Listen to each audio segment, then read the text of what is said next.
Hello, ഇന്നൊരു cup കേക്കിൻ്റെ റെസിപ്പിയാണ്. അതിന് വേണ്ടിയിട്ട് ഒരു റൂം ടെമ്പറേച്ചറിൽ ഒരു മുട്ട, ഇച്ചിരി വാനില എസൻസ് ഒഴിച്ച് ഒന്ന് മിക്സ് ചെയ്യുക. 3 ടേബിൾ സ്പൂൺ സൺഫ്ലവർ ഓയിൽ ഒഴിച്ച് കൊടുക്കുക. 3/4 കപ്പ് പൊടിച്ച ശർക്കര ഇട്ട് കൊടുക്കുക. ഒന്ന് മിക്സ് ചെയ്തെടുക്കുക. ഒരു 4 ടേബിൾ സ്പൂൺ റൂം ടെമ്പറേച്ചറിലെ പാൽ ഒഴിച്ച് കൊടുക്കുക. പിന്നെ വേണ്ടത് റാഗിപ്പൊടിയാണ്. ഒരു 1/2 കപ്പ് റാഗിപ്പൊടി. പിന്നെ ഗോതമ്പ് പൊടി എടുത്തത് 1/2 കപ്പിൽ നിന്ന് 2 ടേബിൾ സ്പൂൺ മാറ്റി വെച്ചതാണ്. പിന്നെ വേണ്ടത് 2 table spoon cocoa powder, 1 pinch ഉപ്പ്, 2 pinch baking soda, 1/4 teaspoon baking powder എല്ലാം കൂടെ ഒന്ന് മിക്സ് ചെയ്യുക. എന്നിട്ട് നമ്മൾ പൈപ്പിംഗ് ബാഗിലേക്ക് നമ്മുടെ ഈ മിക്സ് ഒഴിച്ചു കൊടുക്കുക. പിന്നെ നമ്മൾ കപ്പ് കേക്കിൻ്റെ മോൾഡ് എടുക്കുക. എന്നിട്ട് അതിലേക്ക് ഇത് ഒഴിച്ചു കൊടുക്കുക.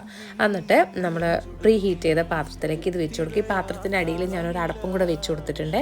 ഇത് നമ്മുടെ 10 മിനിറ്റിൽ നമ്മൾ കപ്പ് കേക്ക് റെഡിയാവേ. നല്ല അടിപൊളിയായിട്ട് നല്ല സോഫ്റ്റ് ആൻഡ് എന്താ പറയുക ടേസ്റ്റി ആയിട്ട് വന്നിട്ടുണ്ട്. അപ്പോൾ എല്ലാവരും ഒന്ന് ട്രൈ ചെയ്ത് നോക്കണേ. ഭയങ്കര ഹെൽത്തി ആയിട്ടുള്ള കപ്പ് കേക്കും കൂടിയാണ്.